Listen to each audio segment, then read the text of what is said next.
Wrestling POV's content may not be suitable for some audiences. Your discretion is advised. Wrestling POV's content may not be suitable for some audiences. Your discretion is advised. Wrestling POV's content may not be suitable to modern audiences. Your discretion is advised.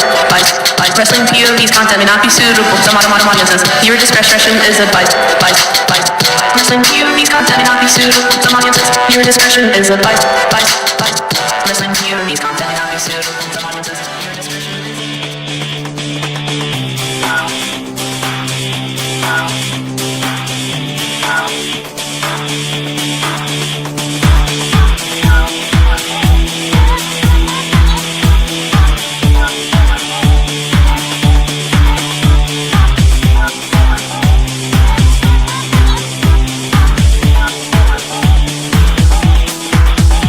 Hey fans, it's that time of the week again. Time to go around the world with two crazy guys you know. Welcome to another edition of WPOV Global. I'm your host, the legend T. James Logan, and with me, the gentleman himself, Elio Canella. Elio, welcome to today's show. Thanks, good to be here. Well, you know what, Elio? You know, I've been busting your balls a little bit for the last couple of weeks about you hanging out with the POV crew. But I went and hung out with them last week, so I guess I'm just as guilty. I know. I tuned in. I heard you on there. Now, did you notice that puppet was a little bit scared to talk to me? He was a little terrified. I noticed. I noticed too. Rick Serrano was a little more vocal with me than he usually is. But you know what I noticed the most? What's up? I don't even know Mimi, and she was cutting me down hard. She was cutting Canada down hard. Oh, damn. Wow. Yeah. Oh. What the heck? Well, you know what? They spent on, you know what? I'm very confused. Maybe, I don't know who Cardi B really is. They seem to talk about this woman quite a bit. Yeah, she's a singer. I actually know. Oh, you're breaking my heart here, Elliot. But I've decided that we need our own female Canadian mascot for our show, and I elect Alanis Morissette. You do not get more Canadian than Alanis Morissette. Oh, wow. I am a fan of Alanis Morissette. Hell yeah. So anytime we're going to go, yo, praise Alana, and we'll make some like noises or whatever the heck they do with that Cardi B jump, and we'll do our own thing, man. All right. And I can guarantee you that even at her age, Alanis Morissette is probably 10 times hotter than Cardi B. So I was just saying. Just saying. Anyhow, Elio, good week? Did you have a good week, buddy? It was a great week, yep. Yeah? Did you watch a lot of wrestling this week? I did, yes. Yeah. I caught everything, yep. Did you catch the New Japan? New Japan, I saw that one match at Kojima and Suzuki. Oh, man. I bit the bullet for you, Elio. On top of our regular 8 hours of regular show watching that we do, we also had to watch a 3-hour pay-per-view from ROH. Mm-hmm. And on top of that, add 16 hours of New Japan wrestling I watched. So it was a very busy, heavy wrestling week. I gotta admit, I'm starting to see why I enjoy when New Japan goes 3 weeks with no shows, because it gives me a freaking break. I tell you, I don't know how you do it 16 hours. It's a lot, man. It was 4 different nights. Each night is always 3.5 to 4 hours long. Wow. Thank God the wrestling's good and interesting. Mm-hmm. And I got to tell you, if this was WWE, I would have checked out a long time ago, bro. Because, you know what I got to tell you, man? As much as I may make fun of our poke fun at Rick Serrano and Mimi and Tony and that felt monstrosity, I understand now that they are brave soldiers in this wrestling world because, man, sitting through Raw was 3 hours of my life that felt like 28 hours. Oh, my God, it was like horrible sitting there. Some weeks it just drags on. I don't know. I don't even know how I used to do it. All I know is I usually, fans right now, when it comes to WWE, except for NXT, which I do watch, when it comes to Raw and SmackDown, I just watch the highlights, you know. Yeah. Because I went on the show, I wanted to be well prepared. So I watched all of Fastlane. Oh, my God. And I watched all of Raw and SmackDown on top of the 16 plus whatever hour. Like, it was a busy week of wrestling. I'm not sure why I'm not burnt out. Maybe it's when you get overtired and you're pushed over the limit, you're so far gone you don't realize it. Well, all I can say is let's bless Alana Morissette or whatever noise we're going to make for her. Let's Alanis Morissette. Well, you know what? Let's get into some news. There's not a heck of a lot of news today, but there's a few minor things that I wanted to point out. First of all, big news in ROH. Flip Gordon, who they hadn't been really official about it, but he hasn't been he hasn't been around for a while. He's been taking care of an injury. He is due to return with the company right soon. So good on him. Exciting wrestler. You like Flip Gordon? I like Flip Gordon. Yep. I mean, when I first saw him, he looked like he could be like John Cena's ugly little brother, and that kind of scared me away. But man, I like him. He's talented. He's got a good heart. I like him. And then when we get to ROH, I'm going to ask you about a promo I saw it there earlier. All right. Well, you know what? In MLW news, I don't know a lot about this guy, but they're really touting him. A young 19-year-old mid-heavyweight that they've signed named Airwolf. Airwolf, okay. Airwolf, trained by Ken Anderson, and he's signed with MLW, so I guess we'll be seeing him down the line. Let's just hope he doesn't look as stupid as what was that guy's name? Ace Austin. Ace Austin. Oh my God! Where do these kids get their haircuts, with a weed whacker? It's freaking ridiculous, man. Kids today. Kids! I tell you, get out of my yard, you little bastards. Anyways, Ed. The only other news I'm gonna pull out. I know you have a little bit of AEW news. I'm leaving that for you because you love AEW. You live for AEW. Mm-hmm. You breathe AEW. The last bit of MLW news I have is the upcoming Rise of the Renegades matches. We do know one match signed so far. Ace Romero, him of the eat 30 buckets of chicken before he goes out there, versus Joseph Samil, who is, as far as I can tell, is so talentless. All he can do is really just jab you in the head with a fork or throw a fireball in your face because his wrestling. I saw what you were talking about last week's episode where they dug that spike into Ace Romero's face. Yeah. I mean, wow. His wrestling so far has been, as the purists of Canadian wrestling culture would say, the drizzling shits. So going on, Elio, give us that AEW news. I know it's big. I want to give it to you, buddy. I know how much you love AEW. The Young Bucks are the new AAA Tag Team Champions. So there is a possibility that the match against the Lucha Brothers at Double or Nothing could be their first title defense. Wow. Kind of a belt that doesn't really mean anything in North America. But and then we have Tennille Dashwood. Her contract is set to expire. However, there is talk of her possibly re-signing, and she's been training for in-ring return. And if she does resign, her first match back will be at the G1 Supercard. That'd be awesome. I knew Tennille for quite a while back when she was Talia, or boy, what did she? Tennille. She had a bunch of names, but I knew her back in the day when she came out of training from the Lance Storm School and wrestled a lot here in Western Canada for like the first year and a half of her career, and she was a very talented girl. So I'm glad to see her going places. Now, do you remember a wrestler named Samuel Shaw? Samuel Shaw from Impact Wrestling. That really, I remember. Oh, yes. Wait a sec. Yes, I do. Okay, yes. He's recently signed to the WWE Performance Center. Yeah, you know what? Just before we went on the air, we don't usually talk very much about what we're talking about, but you dropped that little bit of information on me, and in my head, I misunderstood who you were talking about. I get it clear now. I thought you were talking about that really old dude on NXT UK, whose last name is Shaw.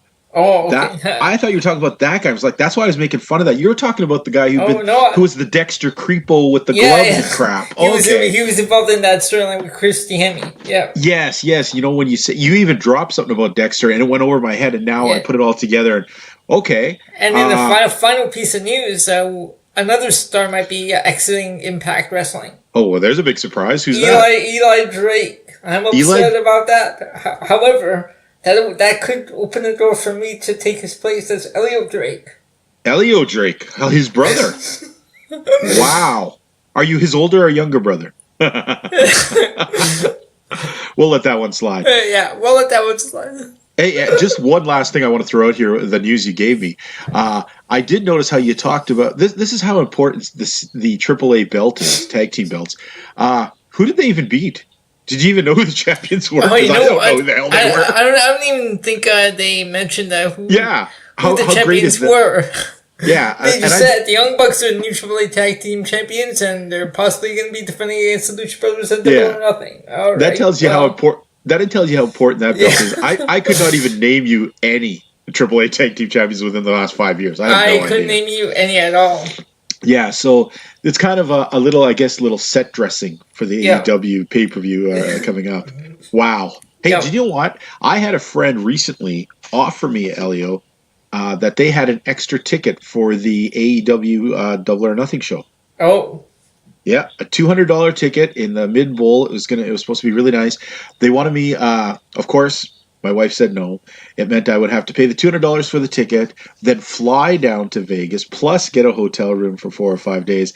There's no way in hell my wife's going to let me go down with a bunch of wrestlers anywhere to Vegas. So unless it's Cauliflower Alley where they're all too old to do much, I ain't going with wrestlers anywhere. I'll tell you that, okay? My wife knows better than that. She's the smart one of the team, okay?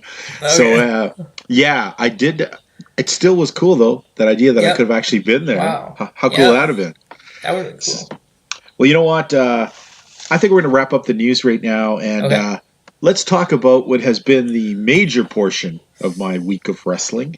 And at least it was good, because unlike all the WWE crap that I had to wade through last week, New Japan Cup 2019 Round 2, it had some cool things. It had some crappy things. It had some things that... You know, I believe I sent you a text angrily last week after... you were very angry about the Yoshihashi or something. Yeah, I totally was pissed off by that. But let's go over the things and see who we picked and see how we did, okay? Now, there was no way in hell either of us thought that Tai Chi would ever beat Tomohiro Ishii. No, and I know who Tai Chi is. I've seen pictures of him with that mask, that upper mask. Terrible wrestler. Ishii chopped him apart, took the match. It was a good win. This next match, it made me so mad. Chase Owens losing to Yoshihashi. I don't mind Chase Owens losing, but to Yoshihashi, who's like, I think I'd rather watch Tai Chi, who sucks crap, than watch Yoshihashi. He is so damn boring, so vanilla, so nothing. Like, he doesn't even... It's not even that I don't dislike him because he's overly popular. He's not even popular.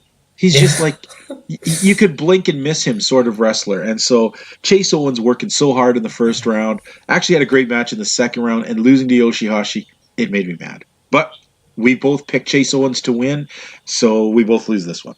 Yep.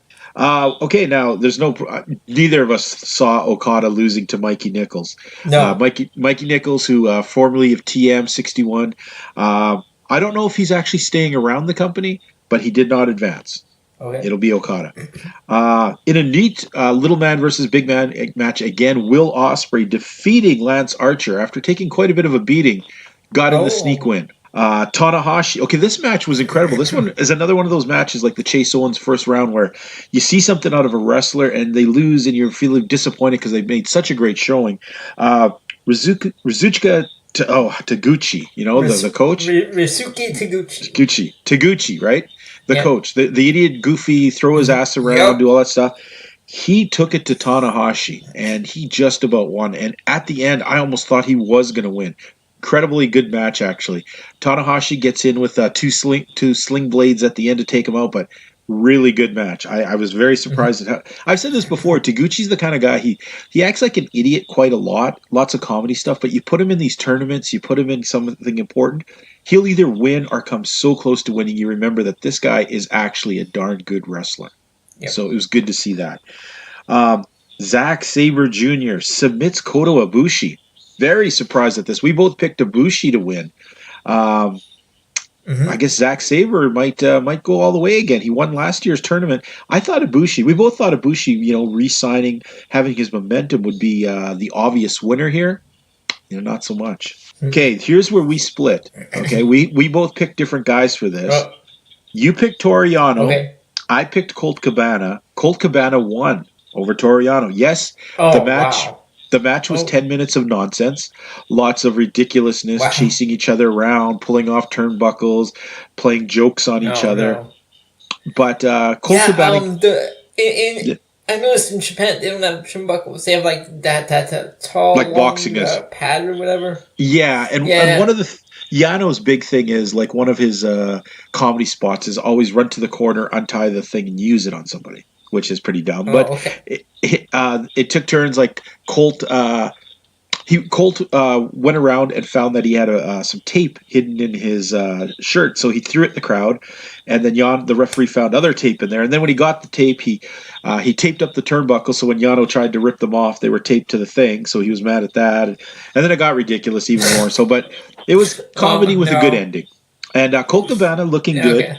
and the final match. Okay, we picked different sides on this one, and looks like I win mostly because I took most of these picks except for Chase Owens. Sonata defeating Minoru Suzuki. This was the first Okay. time. This was the first time Sonata has ever beaten Suzuki in a one-on-one, and Wow. it was a Okay. great match. I don't know if you know Sonata had been trained by the Great Muta, but he actually at the end of the I match. don't know that. Yeah, he was trained by Muta, and Muta had like a long running feud with Suzuki. At the end of the match, he used Muta's reverse body press to win the belt, or to win the match. Sorry, Okay. he actually used Okay. his mentor's move on him, so that was kind of cool. Suzuki going out, that surprised me. Now, coming up, we have the quarterfinals, and here are the 4 matches. Let's talk for a little bit and see who we think are going. Some of these matches I think lend themselves pretty easy, some don't. The first one, Okay. Ishii against Yoshihashi. No, I'm not picking Yoshihashi. I'm picking the other one. I'm picking Yeah, Ishii. no kidding. I think you'd be really stupid to pick Yoshihashi. I Ishii. swear, if there's some sort of an upset where Hashi wins, I'm gonna be mad. Yeah, because Seriously. Yoshihashi's terrible, and Ishii is just an incredibly great, tough wrestler. The Pitbull, the Stone Pitbull, I think they call him. He really goes out and works his ass off. I think he's definitely going to go at least to the semis. Okay. Now here is a match that's going to be super hard to pick: Will Ospreay versus his stablemate Okada. Yeah, Wow. yeah. Oh. And I don't know where to go with this. Okada is one of the best wrestlers in the last 20 years in New Japan. Ospreay, this up and young newcomer who's got great wave of momentum. Which way are you going to go with this one, buddy? I think I need to go with the Osprey on this. Yeah, I think I am too, only because Ospreay's got the hot hand right now. Okada still hasn't found the momentum since he's lost his belt. I think he's putting in great matches, but Ospreay, hey, he spent the last 2 rounds taking out giants. He took out Bad Luck Fale in the first round, took out Lance Archer in the second. It might be nice for him to fight somebody who isn't 3 feet taller than him. See how that turns out. Yeah. All right, next one. This one, I do not want to be Tanahashi. Tanahashi versus Zack Sabre Jr. I don't know. Tanahashi with a bad shoulder going in against Zack Sabre Jr. Yikes.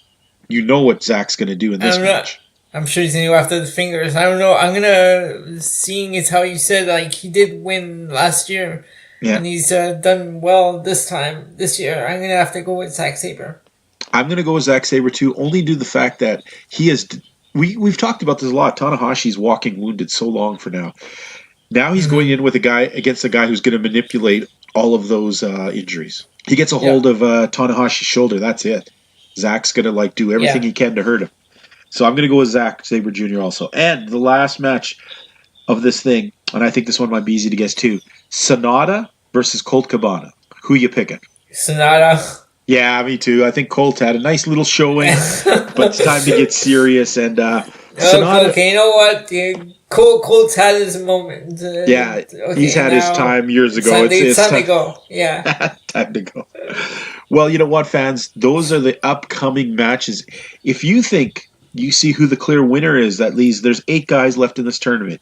Tomohiro Ishii, Yoshihashi, Will Ospreay, Tanahashi, Zack Sabre Jr., Okada, Sonata, and Colt Cabana. Now, if you think you know who the thing is, please write us in, because the first person who writes in to give me the correct answer at the end of this, I'm going to praise you at least once and not make fun of your country of origin if you're American. I promise that if you're Canadian, I'll even send you No, I'm not going to send you anything. I'll just send you. I will pretend I'm Alanis Morissette and send you weird noises over the radio in your name. That's how we roll in Canada, guys. Anyhow, all right. So fans, write in. Tell me who you're going to think. You know what? We're sitting here in Japan. We said we're traveling the world. Heck, man, let's head over to the UK and you tell me what's going on in NXT UK. Alright, NXT UK, the show starts with Johnny Saint and Sid Scala arriving, and our opening match now is Wolfgang defeating Flash Morgan Webster with a caper toss. Now, Yeah. Wolfgang, I'm not a fan of this guy. This guy, Wolfgang, Pete Dunne killed him for me. Well, Wolfgang, it seems like a waste of a good name on that idiot. Like, there should have been somebody cooler named Wolfgang. You know what? Right. Flash Morgan Webster is starting to win me over. Yeah, he still dresses kind of goofy, but it's not that bad. And his wrestling, man, he really throws himself out there. I was impressed. I mean, he like did 3 suicide dives from each side of the ring at Wolfgang. So I don't, he's not the biggest dude, but he seems like he has a lot of heart, and I'm starting to enjoy the Mod Father thing. I will not understand. I'm Canadian. Yeah. We're not British. We're not going to really get it. But hey, teach his own. I've seen weirder shit. At least he's not the Shockmaster. Right. Throwing that out for you POV boys. Next we had Cassius Ono promo saying how he's challenging anyone to step in the ring with him because everyone is a copycat and a tribute of someone else. Doesn't matter. Ugh. You know what? Cassius Ono. Hold on, Cassius Ono. Change your name to Cassius. Oh, because that's every time you talk, or your inappropriately weird looking body gets out there. It's pretty darn boring. Next. But I wonder if they're signing him to NXT UK or like he's gonna be. But anyway, next we have tag team action. Amir Jordan and Kenny Williams defeating T-Bone Tyson. Is it? Yeah. I guess. Tyson, T-Bone, and Saxon Huxley. Okay. Now, Saxon Huxley, I like this guy. Tell me what you like about these guys. Saxon Huxley, I see what you were saying a couple of weeks ago. He looks like a young Bruce Brody. Yeah, I really enjoyed that about him. Amir Jordan, another guy who came through Western Canada, spent about 6 months here. He was a fun guy. He was very happy. He'd always do that crazy little dance of his in the ring, going to the ring. Really fun guy. He's always trying to get Kenny Williams to dance. Yeah. Now, I like him, and when I saw him, because he's kind of small, I'm really glad that he's made it as far as he has now because, I looked at his size and I thought, man, he's got such enthusiasm, such heart, but that size may be something to hold him back. And I'm glad to see it's not. Yeah. And like I said, Saxton Huxley, I met him when he was a fresh newbie wrestler. He didn't have the Bruiser Brody thing going on then. I'm glad he found it because I knew him. He was a nice guy, bit of generic looking. Now, he stands out in my mind. I think, though, stay out of tags, man. Start developing yourself as that lone wolf. Yep. Next, doesn't matter. Interview Jenny. Moving on. Oh, did you say her name? On the book of Alanis Morissette, I spit at you right now. You don't say that name. She who shall not be named. We had Eddie Dennis promo saying he's going to take down everyone on the NXT UK roster. Yeah, that sure wasn't generic. Sarcasm. Next, Canadian we concept. have Noam Dar coming out for a promo. And he was interrupted by Mark Andrews. Mandrews, if you're in Impact. Yeah, Mandrews. Now, you know what? I like Noam Dar's wrestling. But really, don't talk, man. You're terrible at that. No. he was horrible. Yeah, he was a bad promo. No, don't talk. Yeah. Next, we had Zaya Brookside interview saying when she steps in the ring with Rhea Ripley, she's going to show her what it's like being pushed around and stuff. Yeah, the whole anti-bully thing. Yeah.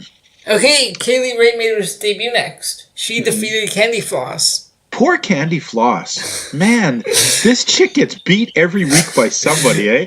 She's with the Widow's Peak. Well, she gets her ass kicked every week. Yeah. It's usually by someone. She's a cute little bubbly, fun person, but she's thrown to the wolves every week.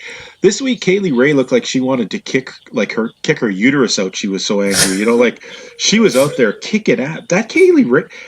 Though there's something odd about her, and I can't put my finger on it, man, but it looks like she has aged 15 years in the last year. Yeah. And I'm not sure what it is. Maybe she's just really overtired. Maybe she's been working super hard. But there's something. Yeah. No, I had a question because before this, they had a promo for Wild Boar. Apparently, the hunt begins next week. I don't know. Oh yeah, those guys are they're right up there with Wolfgang territory. Come on. the primate and the wild boar. Give me a break, too. In the main event, it was Walter and Pete Dunne defeating Mark and Joe Coffey. Okay, Gallus, you suck. Mm-hmm. Yeah. But finally, I listened carefully. Did you catch what Gallus means? They actually explained what the hell Gallus is all about. I didn't catch that. Okay, well, the announcer said Gallus was a Scottish word that meant gallant or upright, like they were knights, like they were Okay. like they were very proud warriors. Oh, okay.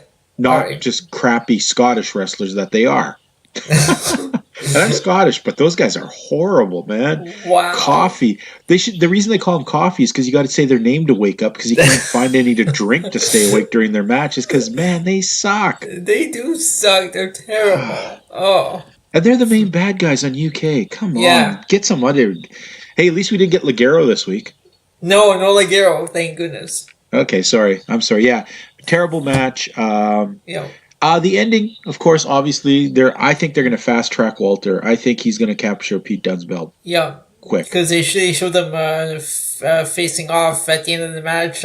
Walter stood on the belt when Dunne went to pick it up, and he picked it up, handed it to Pete Dunne, and then left. Now, I know some people love Pete Dunne. This match was probably one of the best matches I've seen him do in a while. But he looks like a very ugly teenage girl. And it's hard for me to get it behind him. I just don't get his whole look. Yeah, the whole thing is... And the whole, with the arms up and fist in the cheek. Fist in the... Yeah. Yeah, I don't know. I don't get it. Maybe we're just too old. Maybe. So that was NXT UK for this week. Well, you know what? Fans, we have been talking a lot of wrestling, so we're going to take a little break here. And when we come back... We're going to talk some ROH. We'll talk the TV show, the anniversary show. We're also going to talk a little bit of Impact, a little bit of MLW. And we're going to do the results of our poll, which we didn't do like we usually do in the news part. Yes. Because we just got sidetracked. And we're going to actually make it up to you guys. We're going to do it at the end. And have I got a new poll for next week? Oh, so fans, you're pumped? In that. You better be. All I can say is it's almost an H2 thing. Oh, anyways, fans, we'll talk to you soon. Hello, this is Miguel Cole from the Wrestling POV podcast. Wrestling POV and Wrestling POV Global is affiliated with the Collar and Elbow brand. Go to collarandelbowbrand.com and save yourself 10% by using promo code WPOV. Collar and Elbow has t-shirts, hoodies, sunglasses, and more. And the best part, you're helping out your local indie wrestlers. And you're helping out the best wrestling podcast of all, Wrestling POV and Wrestling POV Global. You don't want to miss out. So save yourself 10% by using promo code WPOV. Oh my goodness! This is Flip Gordon, and you are listening to Wrestling POV Podcast. And we're back, fans. Oh, Elio, are you refreshed, buddy? I had to take this time. I'm refreshed, yes. Yeah, I know. We both had to get off. We had to go our separate ways for a few minutes. Go listen to some Alanis Morissette. Center our universes as good Canadians do, and we're back. Isn't it ironic? Isn't that? Don't you think? I mean, I was blasted that Jagged Little Pill on my CD system. So was I. Fans, go out. Alanis Morissette. I know most of you are Americans, and there's hello to all our fans across the seas, including Germany, Hong Kong, England, and of course my favorite place of all, Russia. Privyet, my friends. You know what? Alanis Morissette, she's Canadian. She's what we're all about, man. You listen to Jagged Little Pill, you might understand Canadians a little bit better. If not, oh well. Anyways, moving on. Ring of Honor time. Ring of Honor. Now, you know what? I'm going to start off with the TV show, okay? Okay. ROH TV this week. First, we had a match with Mark and Jay Briscoe and Silas Young taking on, what do they call these guys? The Shinobi Shadow Squad or something like that? The Shinobi Shadow Squad. Eli Isham, Cheeseburger, and I can't remember the other guy's name. Ryan Nova. And you know what? Okay. They're never going to get anywhere, really, these guys. At least, Ibsen has a chance on his own, but Cheeseburger, come on, man. He got his name by being mocked by fans, okay? You told me to take a look at one of his matches on YouTube, and I did check out his matches. Yeah.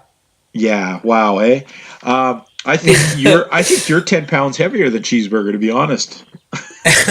I'm sure I'm more than that. Anyhow, the Briscoes and Silas Young destroy these guys.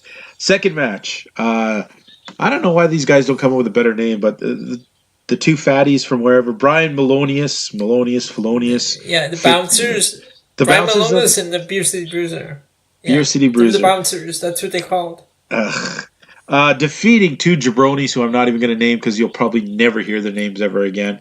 They got their asses handed. It's starting to look like this was going to be like one of those kind of all squash matches. I have their names written down. I'm sorry. Don't say them. You'll never. You know what? You know what? If these guys, I want you, Elio, to write those two names down. And if those two guys have a significant win within the next 6 months, you can put me in the book of shame. Fair enough? I have no fear that that's not going to happen. Logan, you just made the book. I possibly made the book. Next match, Madison Rayne defeating Thunder Rosa. Mm-hmm. Now, this is where it sucks sometimes that because I reported last week that Madison Rayne had already left ROH. She had. This match was taped 2 weeks before, so. Okay. It's just the way ROH TV. Well, ROH TV and MLW, these guys, they tape matches and then they play them like a week or 2 or 3 weeks later. So something like this happens. It's confusing for me because I go to watch MLW, the new episode for tonight's show, and they're showing a show from a week ago. I know. We made a bit of illusion about last week about covering a show the match we already had covered before because that match was shown in an earlier episode and then again. But hey, welcome to the world of non-WWE wrestling television. These things happen. Madison Rayne defeating Thunder Rosa. Madison Rayne looked good. Thunder Rosa looked better than Hall of Dead did. I wasn't too impressed with Hall of Dead the week before. Yeah, I wasn't impressed with Hall of Dead. The main event, I gotta admit, as much as we always hate as much as we hate Zack Sabre Jr. the person, his matches are always interesting. And him against Rocky Romero, I mean, there was no doubt that Rocky Romero was not going to win this match. I mean, I couldn't possibly see that happening, but he put on a great match and tapped out to a very painful hold at the end. Yeah. Now I have a question on Rocky Romero. Didn't you say he was retired from Roppongi Vice or Roppongi 3K? Yeah, well, he retired in New Japan as an active wrestler. He was in New Japan, okay. So he's Trent still active here, but... Well, that's just the thing. He doesn't really do very much wrestling. He does a lot more commentating. You find him quite a bit on and New Japan shows. You find him as like the backup commentator a lot.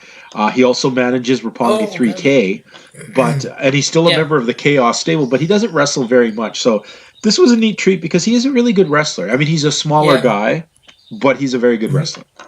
Enjoyed that. But you know what? I think we really have to take a look at the 17th anniversary show. Me and you talked about some of our predictions for this. I've got written down the things that happened, and let's see how we did, okay?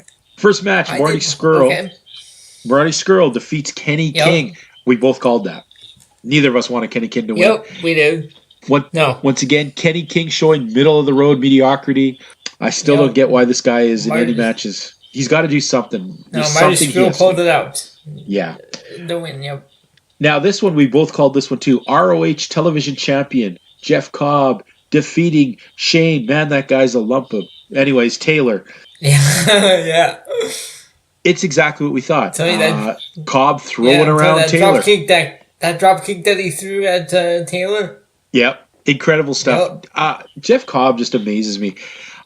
It's exciting to think he's only our TV champion now. I mean, he's destined for bigger, better things down the road. I can see that. Now, did you catch what the commentators said about breaking news? About what? Sorry. About breaking the commentators. Did you catch what they said? That no. Jeff Cobb will be facing Will Ospreay in a title-for-title match at the G1 Supercard. That's right. Actually, I did. That totally slipped my mind. Yes, I did hear that. And that's an interesting matchup too, eh? Well, okay. Moving on. Now, we both guessed this one wrong. She put in a much better showing than she did last week on television. But Mayu Iwatani defeats Kelly Klein and still holds the belt. I did not see that coming. No, this was a surprise. But again, she won with a roll-up. Just like a simple roll-up to win, to keep the title. I don't know. Yeah, there was nothing really definitive championship-like about her win. She squeezed in a quick surprise victory. Yeah. She's still not impressing me very much. She seems like she's just holding on by the skin of her teeth. I don't buy her as a long-term champion. So we'll have to see where that goes.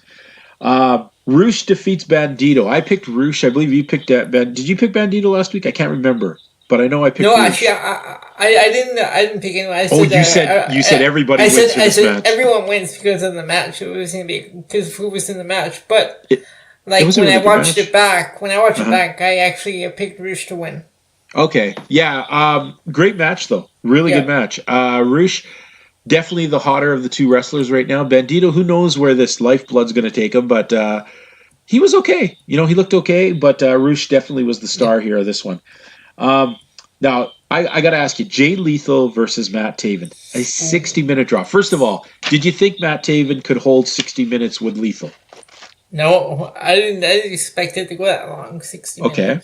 And did you come out of that match with more respect for Matt Taven going in? Yeah, actually, I saw more from him in that match, coming out of that match.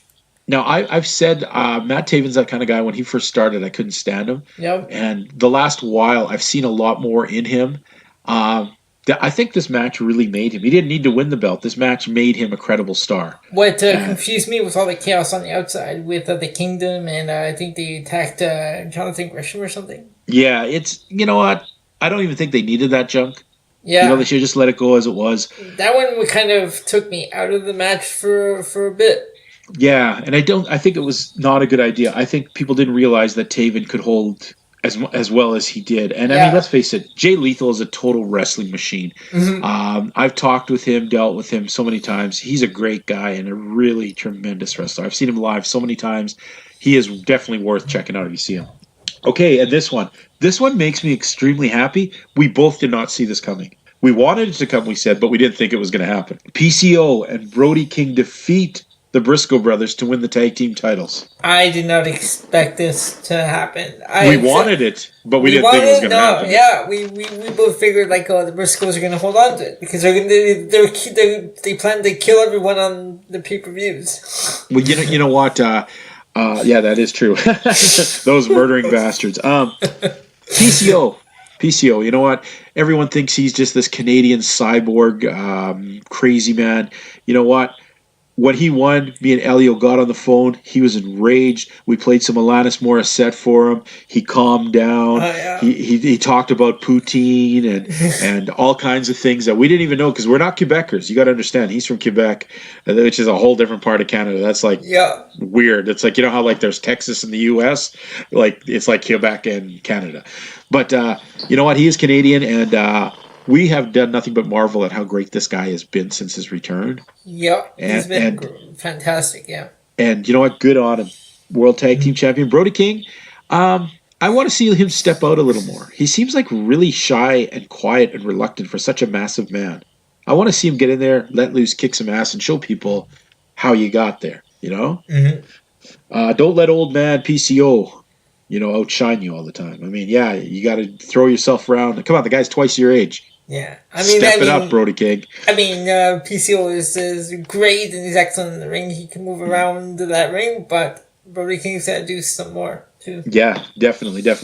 So you know what? The 17th anniversary show, fans, I would say it's worth the replay. Go check it out.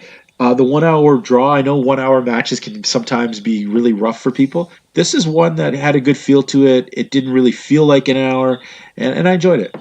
Now I have a question. Yes, go right ahead. There was a promo from Bully Ray. Oh, yeah, okay. I totally, it was so, yeah. Okay, Bully Ray is going to have a mystery opponent. I don't even know who to guess. Have you heard anything? I have no idea. I don't know. He apparently he told the camera guy to climb on the apron to put the camera in his face. And you know who I'm talking about. I'll see you at Madison Square Garden, punk. I'm like, okay, yeah, okay. Is it Flip Gordon? I don't know. I'm thinking it's gonna be Flip Gordon. That seems like yeah. It would be nice if it was someone else, but yeah, when you think about the problems they've had together, and with Flip Gordon, me just announcing that he's coming back, kind of fits in the timeline pretty good. So It'll be interesting to see who that is. So they've already announced two possible matches. Well, one definite and one possible. Okay. Well, you know what? Usually at this time of the show, I make some horrible, disparaging remark about toilet bowls and Impact. But I've got to say, I watched Impact this week, and it was one of the better episodes I've seen in a while. It was. So much so, when we talk about what was the best show of the week, I might be leaning towards Impact. But what? Yeah, tell me. Go ahead. Talk about Impact, buddy. Tell them what you saw. All right, Impact Wrestling. Here we go.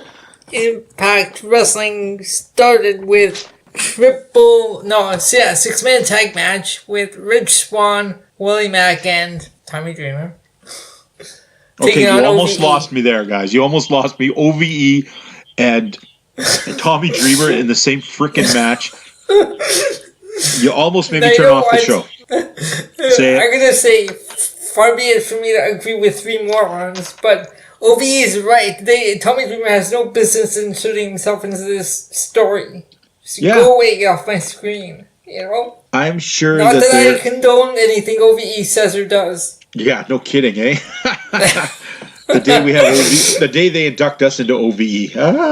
Tommy Dreamer, why? Next is another Rascals Doesn't Matter vignette, whatever. The second match. Wait a sec. This is the Moose one, right? Yeah. The Moose. Okay, I gotta admit, it's the first time I actually laughed at one of these vignettes. This was actually funny. Yeah, I wish, maybe these vignettes would have been better had they actually, any of them had been funny, but this one was funny. Because anytime they have these vignettes, I just tune out because they were just so bad and stupid. Did you actually listen to what this one was about this week? No? I should go back and give it a listen though. The reason why this one was funny, fans, is because they're all sitting around talking, and all of a sudden they notice Moose has joined them, and they're not sure what to say, but they start talking on, and then Moose says, "Hey, did you see when that girl brushed off that guy, blah, blah, blah, blah," and they're all just making fun of the guy. They're like, "Oh, what a loser, blah, blah, blah," and then finally Moose goes, "Yeah, that was me," and then you see him punch one of them in the face, and then he goes over and punches the other. At the end, he's beating up all three of them, and it was actually pretty funny. I gotta go back and watch that. It's the only time I'll endorse a Rascals promo. It was actually funny. Moose was pretty hilarious, and the ending of it was funny. In the next one, we have Glenn Gilberti defeating Kikutaro. Next. No words. Okay, this is really reliving this now. Sorry. I'm starting to not like Impact, but go on. Reno Scum defeating KM and it's Falaba and KM defeating Reno Scum. Oh my god! Falaba hits the tombstone in the Simone drop. No. You know what? I don't know. Reno Scum sucks. Falaba sucks. Every match has sucked so far. Willie Mack was the only good wrestler in the first hour of the show. Right, and but this next one, it's Tessa Blanchard defeating Jordan Grace. Jordan Grace defeating Tessa Blanchard with the Grace driver. Love Jordan Grace. I was actually very surprised, but then, I'm sorry, maybe I've just been watching too much, but when she lost and she was still there, I said, okay, something's going to happen. Gail Kim's got to come out. And that happened. And Gail Kim did come out, I didn't understand in the backstage where they were giving Gail Kim hell. Well, Tessa Blanchard had attacked somebody physically. Scott D'Amore suspended Gail Kim.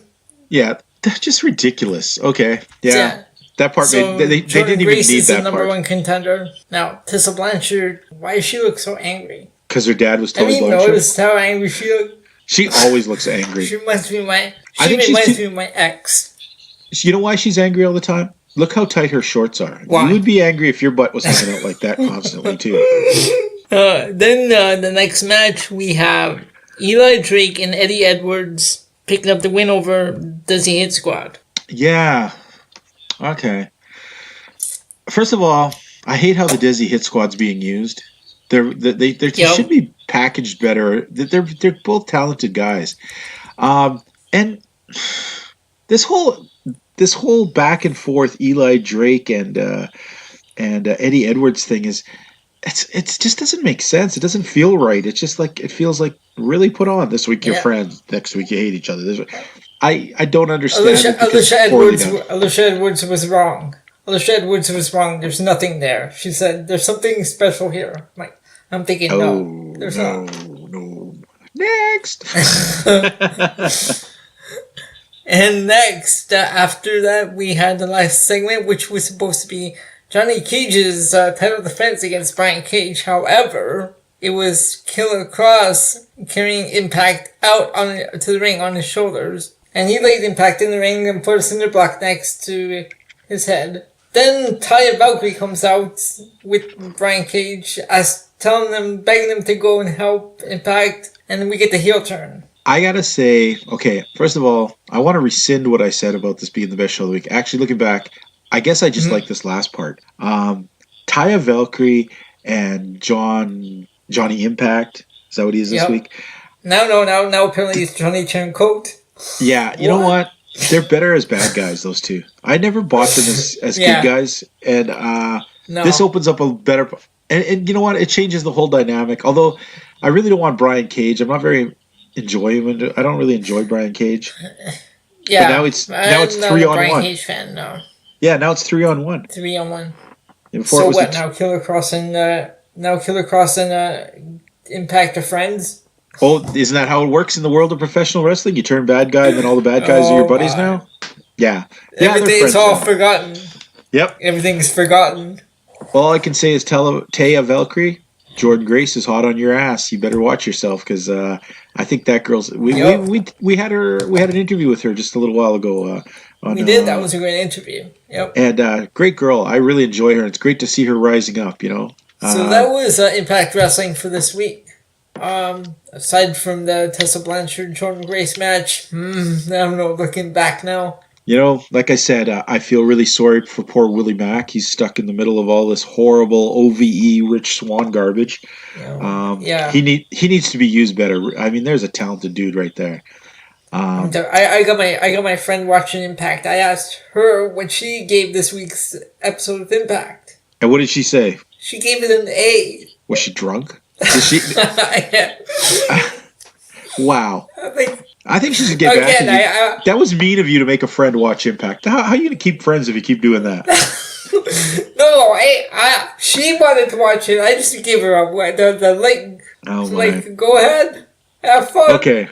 I'm glad. An A, and I'm like, what? I'm going to have to give this one a C+. Yeah, I'm going to give it a C+. There's not much enjoyable on this. All right. Well, let's go back to it. Let's move on to MLW. You know, MLW may have they may have guys of the same caliber, but at least their production's a little better, and sometimes their storylines are a little better. Puma and it's King. Enjoyable. Okay, yeah. Mm-hmm. I can't stand Puma King, but he took on Hilo de la Park. And for all you people that are wondering what that means, Hilo de la Park, that means the son of La Park. So Puma King King, wasn't he the one in the AAA versus Team Impact? Yeah, same guy. He looks like Chester Cheeto. Yeah. You know who Chester Cheeto is? Yeah. He wrestles like Chester Cheeto. Anyways, it's hard. I know that in Mexican wrestling, you get so many of these guys with crazy things, and some of them look ridiculous. Sure, Aerostar, you know, he's got this light up stuff. You get all these guys. But Puma King, there's just nothing cool about the way that guy looks. Like, he looks like a reject from the Broadway show Cats. It's terrible. Yeah, but anyhow, he wins. Going on next, we have a bit of a backstage interview with MJF and Holiday there, bragging about the Hart Foundation, and then it cuts to the Hart Foundation trying to be very serious. Goodness. Oh, now, yeah, you know, the only serious person there, the only person I can take serious is Davey Boy Smith Jr. Yeah, and he's starting to slowly get dragged. He's getting dragged down by those other guys. Now, this next part that was revealed to us, I need to know more because me and you have a decision to make, depending on what this means. But Tom Lawler was interviewed, and he said very plainly that was not his doctor. So somebody better explain what the hell that was supposed to be. All right, because that was terrible. All right, then we have Fatu and Joseph Samil taking on two jabronis who not only get beat hard with a spike, but get a fireball to the face. I saw that too, that fireball. I was like, what's going on? Is this the 80s again? This is some Deep South Jerry Lawler shit going on right here. Yeah, that's something like you would see back in the 80s and 90s. Oh, he threw a fireball in his face. I don't even know what to think of Contra. I don't get them. I'm not sold on them at all. They're like in Gallus territory with me. Like they're just sort of goofy looking idiots that I don't really see being as really that much of a threat as they think they are. I mean, Simon Gotch got rid of that ridiculous looking mustache. He should have kept it, man. He's an ugly looking guy under there. Anyhow, all right, and then our main event of the evening: Davey Boy Smith Jr. and Teddy Hart taking on MJF and Halliday, getting the victory when Alex Hammerstone. Is that his name? Hammerstone? Alexander Hammerstone or something like that? Yeah. That idiot-looking weird dude with the weird proportionate head comes out, lays out Davey Boy, ends up getting the win. Well, gives the win to the Hart Foundation because of disqualification. I guess now it's 3-on-3s, right? Yep. You got lots of Brian Pillman to look forward to. Oh, no. No, I have a question. What you think about Mance Warner on commentary for the Puma and El Hijo de la Park match? To be honest, he was the only good part of that whole match. Yeah, I really enjoyed the whole Mance Warner commentary on that. I like him. I dig this guy. We need to see more of him. And any guy who's like, okay, my gimmick's this.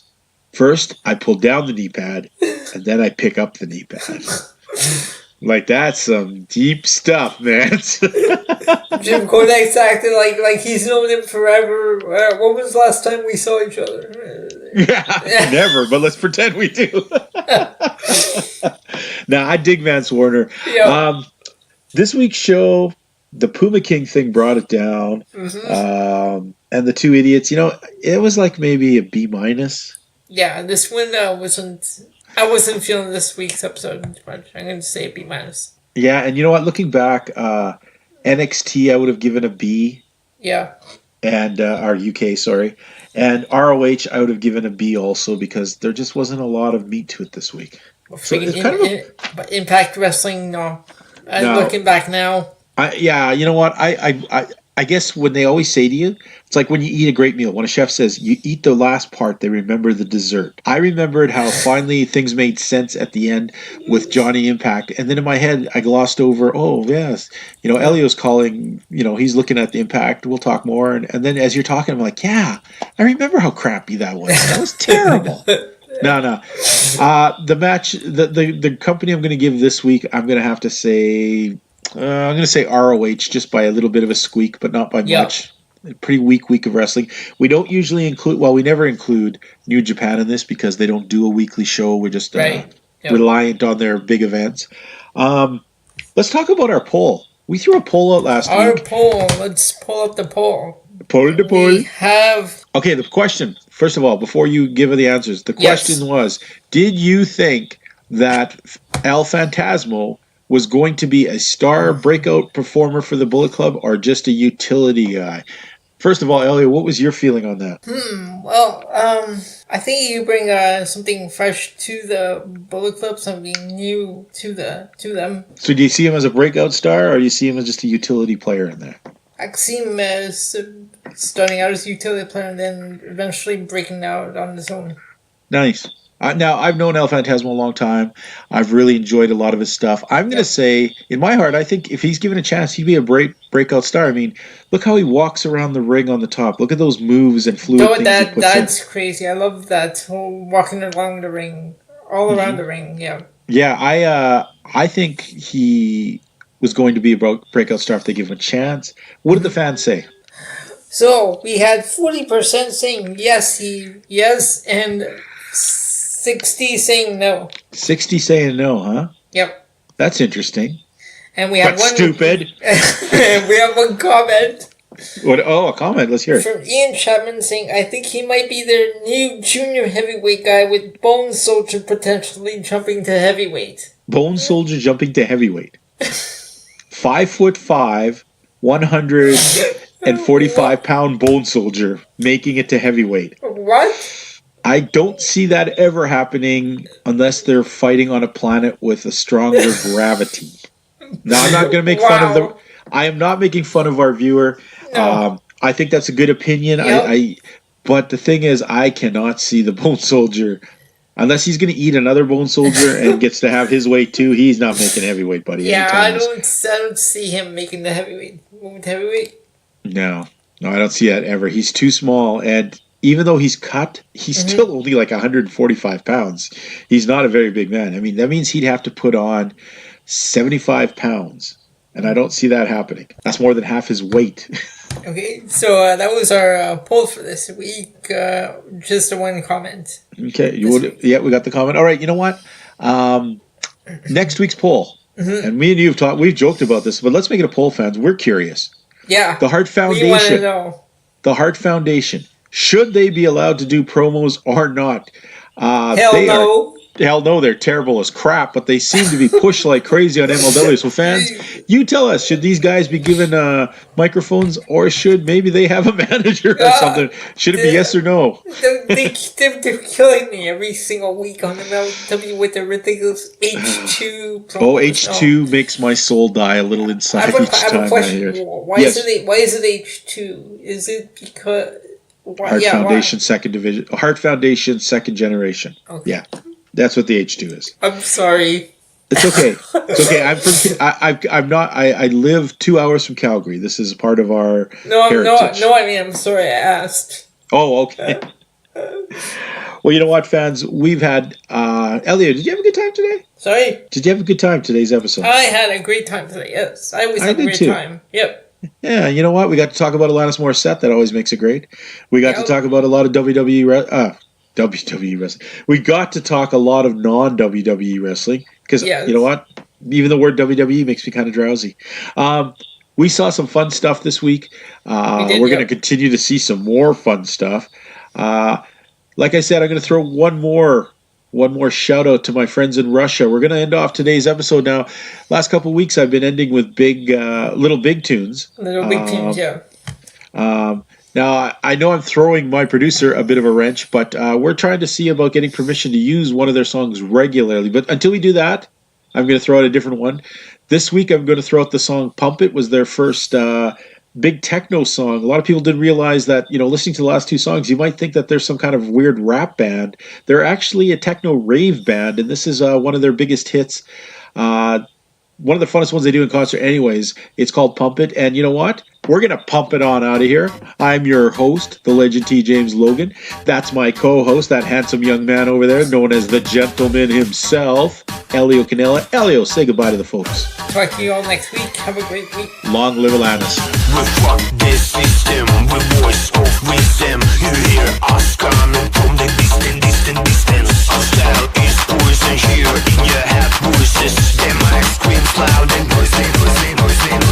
And now you're holding your cock in your jaw, yeah. Only point fucking insist on your jaw, yeah. Fucking mind, fucking mind, fucking hard. Your mind, hard, your mind, fuck your mind, fuck your mind, fucking hard. Your mind.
sucker.